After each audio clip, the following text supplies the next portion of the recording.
po, no? So kahapon nagkaroon po nag-release, Boss Jay, ng dalawang poll survey po, ang dalawang pinaka-respetadong poll survey po, no, sa bansa ngayon, ang Tangere at ang Publicus Asia. So gusto bang i-share sa amin yan, Boss Jay?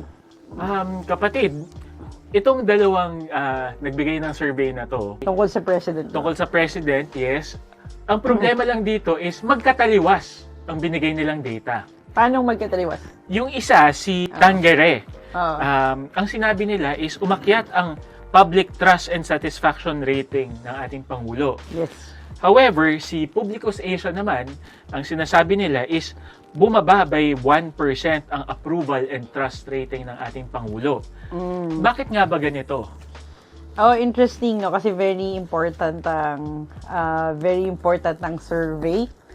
Pre-campaign, during campaign, at during term ng ating mga public officials. Kasi scientific method kasi siya, Boss Jay. So, di ba, economist ka, ganun. So, alam mo yan, parang numbers don't lie.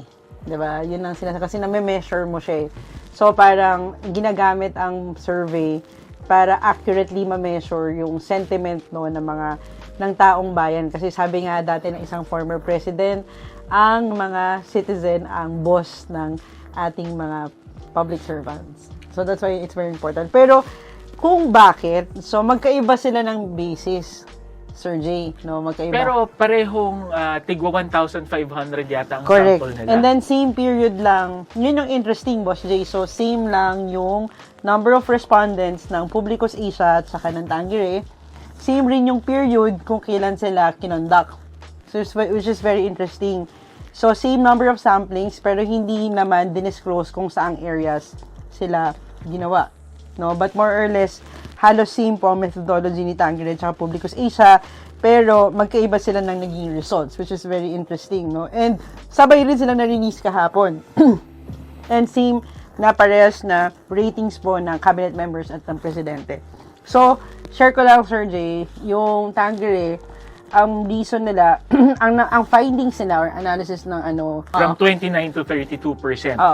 Yung sa Tangere, in essence, ang reason ng are the core services na ng functions ng presidente ay nagagawa niya, which reflected dun sa isang episode natin with Sir Sapot, Sir Jay, is ang mataas ang trust ratings ng cabinet members. So parang as we have discussed here in One Politico, dahil alter ego sila ng presidente, dahil nagpa-function ng maayos, efficiently, at ramdam ng taong bayan yung mga programa, katulad ng milk feeding program, infrastructure, na at sa Department of Education, si Sir Angara, is nararamdaman ng taong bayan. At pagramdamang serbisyo, mataas ang trust rating. Yun ang sabi ni Tangere.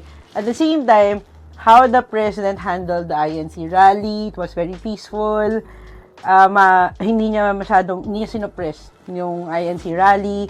And then, yun nagkaroon po ng, which we will later discuss, no, Sir Jay, na classify po ang Pilipinas by the World Bank ng, what do you call it? Upper middle income status. Yes. So, we'll discuss that later, no?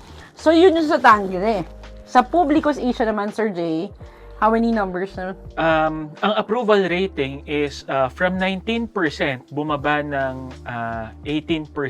Ang trust rating naman is from 13% to 12%. So, bumaba sa Publicus Asia. So, ang sabi naman doon, the malaking factor kasi yung accountability because of the recent flood control issues, yung nangyayaring impeachment matter involving the Vice President Sara, and then what happened to Senator Marcoleta. So, and of course, the speaker, no, who's related directly to the president. So, sabi ng Publicus Asia is parang in terms of accountability.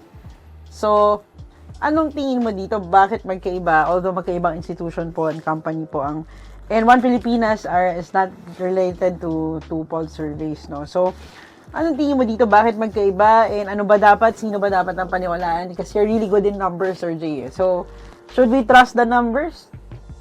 Tingin ko, we should trust the people, the voice of the people. So, abangan nyo dito ang boses ni Juan.